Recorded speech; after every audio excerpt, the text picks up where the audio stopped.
अस्सलाम वालेकुम। यह है आईना और मैं हूं मोहम्मद ताहिर।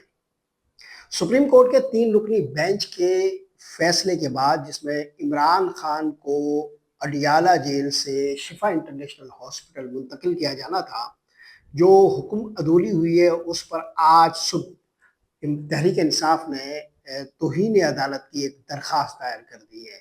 इस दरख्वास्त की तफसीलात आपके गोशगुजार करेंगे। दूसरी तरफ तहरीक इंसाफ के अंदर असेंबलियों से इस्तीफे देने पर गौर हो रहा है। ये तफसील क्या है ये भी आपके सामने रखेंगे। तीसरी खबर ये है कि हुकूमत पंजाब ने रावलपिंडी में फौज को 6 माह तैनात करने की मंजूरी दी है।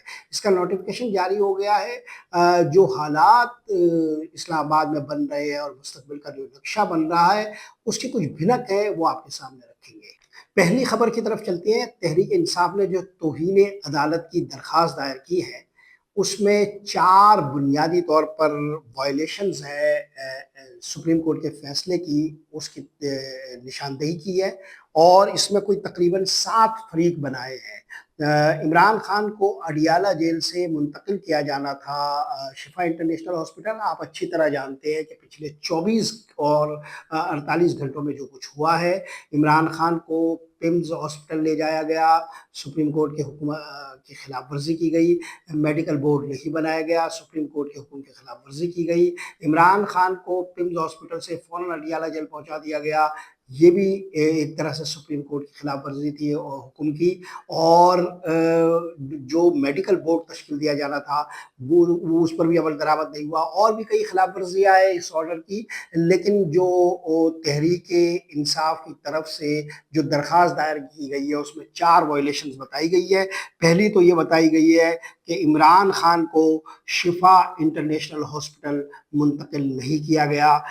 दूसरी जो उन्होंने खिलाफ वर्जी बताई है सुप्रीम कोर्ट के 3 रुकनी बेंच के हुक्म की, वो ये कि एक मेडिकल बोर्ड तश्कील दिया जाना था उस ऑर्डर के तहत, वो मेडिकल बोर्ड तश्कील नहीं दिया गया।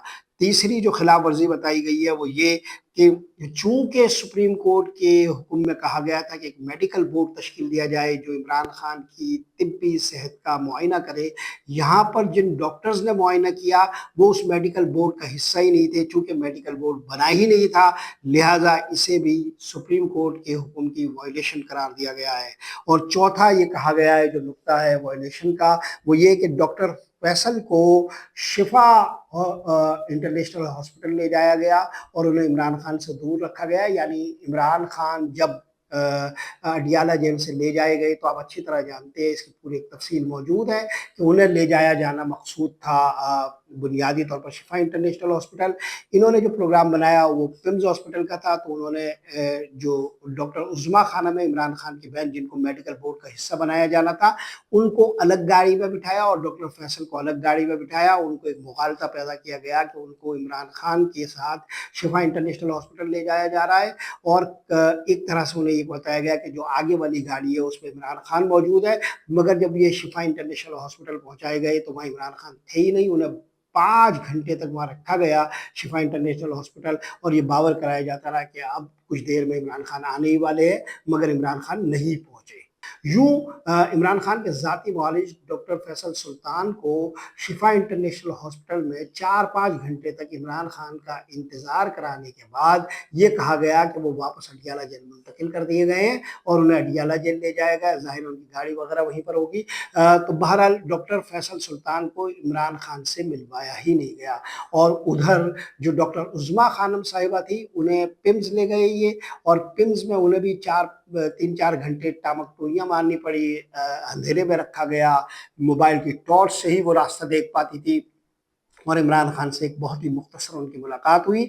जो मुलाकात हुई उसके रुदात उन्होंने बयान कर दिए। तौहीन अदालत की खिलाफ वर्जियाँ तो मुसलसल हुकूमत ने की है और वो ऑर्डर उस तरह इम्प्लीमेंट ही नहीं हुआ जिसकी जिम्मेदारी बुनियादी तौर पर डॉक्टर उज़्मा खानम साहिबा पर आयद होती थी। यानी शिफा इंटरनेशनल हॉस्पिटल में जो कुछ होना था वो बोझ उन्हें उठाने का कहा गया था, मगर यहाँ तो मामला पिम्स का था, ऑर्डर की खिलाफ वर्जियाँ हुई थी। सुप्रीम कोर्ट का जो ऑर्डर है वो शुरू से ही इम्प्लीमेंट नहीं हुआ, लिहाजा इसका बोझ यकतरफा तौर पर डॉक्टर उज़्मा खानम साहिबा पर डालने का एक प्रोपेगेंडा हो रहा है। बहरहाल इससे कतई नज़र जो तहरीक इंसाफ ने جو 4 نکات رکھے ہیں وائلیشنز کے، اس سے متعلق درخواست دائر ہو گئی ہے، اور اس میں جن لوگوں کو فریق بنایا گیا ہے، یہ معاملہ بھی کافی دلچسپ ہے۔ اس میں فریق بنائے گئے ہیں سب سے پہلے چیف کمشنر اسلام آباد، چونکہ چیف کمشنر اسلام آباد ہی نظر ثانی کی درخواست بھی دائر کر رہے ہیں اس آرڈر کی جو سپریم کورٹ کا اصل آرڈر ہے جس کی خلاف ورزی ہوئی ہے۔ دوسرا وفاقی سیکریٹری داخلہ ہے۔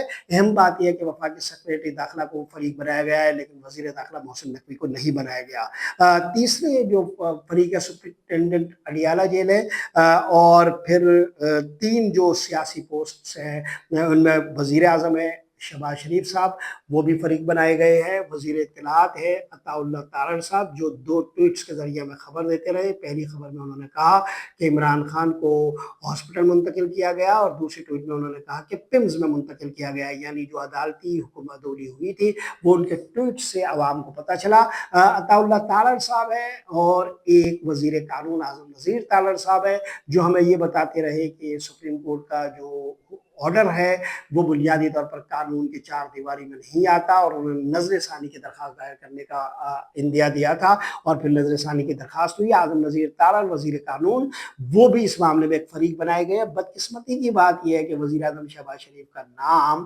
عطا اللہ تارڑ سے پہلے تو ہے تحریک انصاف کی اس درخواست میں، لیکن چیف کمشنر سے نیچے ہے۔ اس سے آپ اندازہ لگا سکتے ہیں کہ وزیر اعظم شہباز شریف کی کل اہمیت کتنی ہے۔ بہرحال تحریک انصاف کی طرف سے درخواست دائر کر دی گئی ہے، اور جو اس کا باریک نکتہ ہے جو میں نے ابھی عرض کیا کہ اس میں وزیر داخلہ کو کہیں فریق نہیں بنایا گیا۔ اب اگر آپ اس پوری بحث کو دیکھیں جو سپریم کورٹ کی حکم عدولی کے بعد آپ قومی منظر نامے پر دیکھتے ہیں، تو اس میں 2 اہم ترین نکتے ہیں جو نوٹ کیے جانے کے قابل ہے۔ تحریک انصاف کی تنقید کی زد میں اسٹیبلشمنٹ نہیں ہے، کہیں پر بھی اسٹیبلشمنٹ کے خلاف کوئی بات نہیں ہو رہی ہے۔ جو بات ہو رہی ہے وہ مسلم لیگ نون پر ہو رہی ہے، مسلم لیگ نون کے رویے پر ہو رہی ہے، اور مسلم لیگ نون کے اندر اس آرڈر کے بعد جو آپا دھاپی ہے اس حوالے سے ہو رہی ہے۔ دوسری اگر آپ خاص بات نوٹ کریں تو وہ یہ ہے کہ وزیر داخلہ جو پہلے تحریک انصاف کے اندر کافی نفرت کا ہدف تھے، وہ کہیں موضوع بحث ہی نہیں ہے۔ سبب اس کا یہ ہے کہ پچھلے کچھ عرصے سے تحریک انصاف کے ساتھ محسن نقوی نے اپنے روابط استوار کیے ہیں، اور کہا یہ جا رہا ہے کہ سپریم کورٹ کے حکم کی جو خلاف ورزی ہوئی ہے وہ مسلم لیگ نون کی حکومت کی طرف سے ہوئی ہے، اور پچھلے 24 گھنٹوں کے اندر سرگوشیوں میں یہ بات موجود ہے کہ تحریک انصاف کے اندر وزیر اعلیٰ پنجاب صاحبہ جو ہے مریم نواز صاحبہ، وہ اس آرڈر سے ناخوش تھی، اور وہ کسی فیڈرل اتھارٹی سے رابطے میں تھی۔ دوسری طرف یہ بھی کہا جا رہا ہے کہ نواز شریف صاحب بہت زیادہ اس معاملے پر ناراض تھے، اور یوں اگر آپ پی ایم ایل این کے حلقوں کے اندر کی صورتحال دیکھیں تو رانا ثناء اللہ جو پہلے سے ایک متوازن فیصلہ کہہ رہے تھے، اور طارق فضل چودھری جو یہ کہہ رہے تھے کہ اس فیصلے پر عمل درآمد ہوگا، یہ دونوں خاموش کرا دیے گئے ہیں۔ رانا ثناء اللہ جنہوں نے متوازن فیصلہ کہا تھا، انہوں نے بعد میں اس پر نظر ثانی کی بات کی اور کہا کہ یہ فیصلہ مناسب نہیں ہے۔ تو ظاہر ہے رانا ثناء اللہ صاحب یہ جو بات کر رہے تھے، یہ مسلم لیگ نون کے اندر ہی جو بنیادی طور پر ایک اختلاف تھا، اس اختلاف کی وجہ سے انہیں 2 مختلف مواقع پر 2 مختلف موقف اختیار کرنے پڑے، یعنی نون لیگ کے اندر ایک دباؤ پیدا ہو گیا تھا اس فیصلے پر عمل درآمد کے حوالے سے کہ کسی بھی طور اس فیصلے پر پوری طرح عمل نہیں کرنا ہے۔ چنانچہ سپریم کورٹ کے فیصلے پر عمل درآمد کا ایک مغالطہ پیدا کرنے کی کوشش کی گئی، بجائے یہ کہ انہیں شفا انٹرنیشنل ہاسپٹل پہنچایا جاتا، عمران خان کو پمز ہاسپٹل پہنچایا گیا، اور رسمی سی کچھ کاروائیاں کرنے کے بعد انہیں واپس اڈیالہ جیل جو ہے وہ پہنچا دیا گیا۔ تو یہ جو نون لیگ کا اندرونی ماحول ہے، یہ ریفلیکٹ ہو رہا ہے پاکستان کی پوری سیاست پر۔ اب دوسری طرف آپ دیکھیے جو خبر ہے وہ یہ کہ تحریک انصاف توہین عدالت کی اس درخواست کے ساتھ ساتھ اپنا سیاسی دباؤ بڑھانے کے لیے تیار ہوتی ہوئی نظر آ رہی ہے۔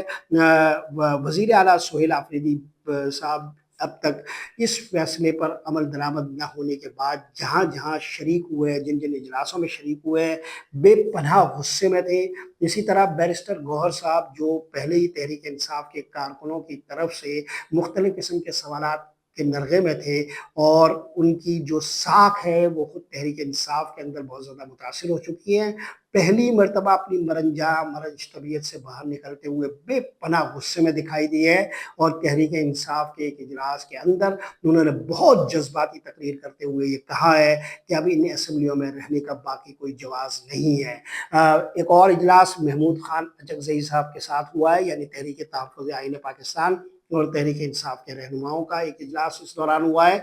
उस इजलास में महमूद खान अचकज़ई साहब ने कहा कि तहरीक इंसाफ के लोग अगर यकसू हो जाएं और इस्टेब्लिशमेंट से अपनी हर किस्म के राब्ते तोड़ दें और अपनी सियासी जिद्दोजहद पर यकीन रखें, तो चंद दिनों में सुप्रीम कोर्ट के इस फैसले पर हुकूमत अमल दरामद करने पर मजबूर हो जाएगी। महमूद खान अचकज़ई साहब ने इस इजलास में यह भी कहा कि पीटीआई के तमाम एमएनएज अपने अपने हलकों में चले जाएं और जो 27 सितंबर का लॉन्ग मार्च है उस पर तवज्जो दें और इस लॉन्ग मार्च में अपनी पूरी कुव्वत को झोंक दें। इसी तरह जो तहरीक इंसाफ के और दीगर रहनुमा है वो ये कह रहे हैं कि इस फैसले के बाद हुकूमत का जो रवैया है उससे तहरीक इंसाफ के अंदर जो मुख्तलिफ तबके पैदा हो गए थे हालिया दिनों में, जो इमरान खान से रवाबित न होने के बायस तमाम जो तहरीक इंसाफ के अंदर एक अफरा तफरी पैदा हुई थी और मुख्तलिफुल आरा और मुख्तलिफुल अहवाल लोग अपनी अपनी डफली बजा रहे थे, वो सब मुत्तहिद और यकजान हो गए हैं।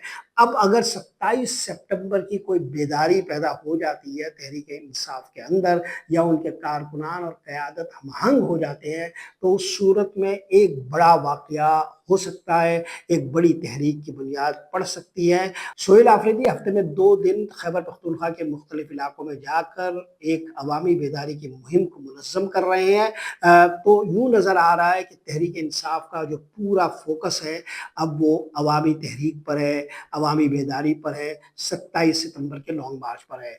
दूसरी तरफ अगर आप देखें तो अब भी तहरीक इंसाफ के अंदर कुछ रहनुमा ऐसे हैं जो इशारे दे रहे हैं कि न सिर्फ ये कि ये बातचीत हो रही है बल्कि ये बातचीत आगे भी बढ़ेगी, सुप्रीम कोर्ट के फैसले पर अमल दरामद भी होगा और ये जो कुछ हुआ है वो मुस्लिम लीग नून के रहनुमाओं की वजह से हुआ है और मुस्लिम लीग नून इस मामले में बतदरीज खतरे में आती चली जाएगी। ये जो मामला है तौहीन अदालत की कार्रवाई का, ये अगर वाकई चलना शुरू हो जाता है तो ये ख़त्म शायद वज़ीर आज़म शहबाज शरीफ पर हो। ज़ाहिर है वज़ीर आज़म शहबाज शरीफ तौहीन अदालत के मुर्तकिब करार पा सकते हैं अगर सुप्रीम कोर्ट में ये तौहीन अदालत की कार्रवाई शुरू हो जाती है और तौहीन अदालत की कार्रवाई के शुरू हो जाने से ही ये हुकूमत बेइंतहा दबाव में आ जाएगी, क्योंकि माजी में पीपल्स पार्टी के एक वज़ीर आज़म यूसुफ रज़ा गिलानी तौहीन अदालत की कार्रवाई में घर जा चुके हैं। अब बुनियादी तौर पर जो ये ख्याल पाया जाता है इस्टेब्लिशमेंट के हलकों में और इसको तक़वियत तहरीक इंसाफ के रहनुमाओं के अलावा बाकी लोग भी दे रहे हैं, वो ये कि पीएमएलएन कुछ डिलीवर नहीं कर पा रही है, पीएमएलएन की हुकूमत कुछ डिलीवर नहीं कर पा रही है, माशी बोझ पूरे का पूरा जो है वो इस्टेब्लिशमेंट के कंधों पर जा रहा है और अवामी पजीराई भी कोई नहीं है। तो इस पूरी सूरत हाल में एक हुकूमत का पूरा बोझ इस्टेब्लिशमेंट अपने कंधों पर उठाए हुए है और ये हुकूमत अवामी सतह पर भी राय अम्मा को हमवार करने में नाकाम रही है, तो ये सारा बोझ इस्टेब्लिशमेंट के कंधों पर पड़ रहा है। अगर आप हालिया चंद दिनों के वाक़यात को देखें तो ये जो अवामी नफरत है उसका हदफ थोड़ा सा तब्दील हुआ है और ये शिफ्ट हुआ है पीएमएलएन की तरफ, नवाज लीग की तरफ। और सुप्रीम कोर्ट का ये जो पूरा एपिसोड है उसमें भी बारीक बात ये है कि नफरत का जो हदफ है वो पीएमएलएन की हुकूमत बनी है, पीएमएलएन के रहनुमा बने हैं बजाय इस्टेब्लिशमेंट के। तो ये एक बारीक फर्क पैदा होना शुरू हो गया है। कुछ लोग ये कह रहे हैं कि ये छवि जो इस्टेब्लिशमेंट की है वो बेहतर बनाने और नून लीग की जो हुकूमत है उस पर सारा बोझ मुंतकिल करने की एक मुनज़्ज़म कोशिश भी हो सकती है। बहरहाल ये है या नहीं है, इससे कतई नज़र जो अमलन हुआ है वो ये कि कुछ राहत पैदा हुई है ताकतवर हलकों के लिए और तहरीक इंसाफ के अंदर ये ख्याल मौजूद है कि अल्टीमेटली इस फैसले पर अमल दरामद करना पड़ेगा। और तीसरी बात ये मौजूद है कि तहरीक इंसाफ के तौहीन अदालत की कार्रवाई पीएमएलएन के लिए एक सुर्ख बत्ती भी जला सकती है और जो मजमूई फ़ज़ा है उसके अंदर यहीं से कुछ सियासी रास्ते भी निकलने के इम्कानात है, क्योंकि मोहसिन नकवी बीच में एक पुल का काम दे रहे हैं, तहरीक इंसाफ का वाज़ेह हदफ नहीं है और ये ज़ाहिर है कि अंदरूनी खाना जो कुछ चल रहा होगा उसी की वजह से हो रहा होगा। अगर सियासी हिकमत अमली اور عدالتی کارروائی باہم مربوط ہو کر اسی راستے پر چلتی ہے، تو یہیں سے وہ گاتا گنگناتا راستہ نکلے گا جہاں ایک طرف تحریک انصاف لانگ مارچ کر رہی ہوگی اور دوسری طرف اسمبلیوں سے استعفے دے کر اس حکومت کو آخری دھچکا لگا رہی ہوگی۔ یہ کوئی بہت بڑا کھیل بھی ہو سکتا ہے اور یہ بنیادی طور پر تحریک انصاف کی حکمت عملی کی کامیابی کا کوئی راستہ بھی بن سکتا ہے۔ اگر کھیل ہوگا تو اس کا فائدہ نظم حکومت کی ایسی تبدیلی سے رونما ہوگا جو سرگوشیوں اور افواہوں میں موجود ہے، اور اگر تحریک انصاف کی کامیابی کا اس سے کوئی راستہ نکلے گا اور یہ تحریک انصاف کی سیاسی جدوجہد کے نتیجے میں ہوگا، تو اس صورت میں تحریک انصاف سیاسی امکانات کو مجسم کرتے ہوئے پاکستان میں نظم حکومت کے حوالے سے اپنے جمہوری شعور کا مظاہرہ کر رہی ہوگی۔ آج کے لیے یہی کچھ۔ محمد طاہر کو اجازت دیجیے۔ اللہ نگہبان۔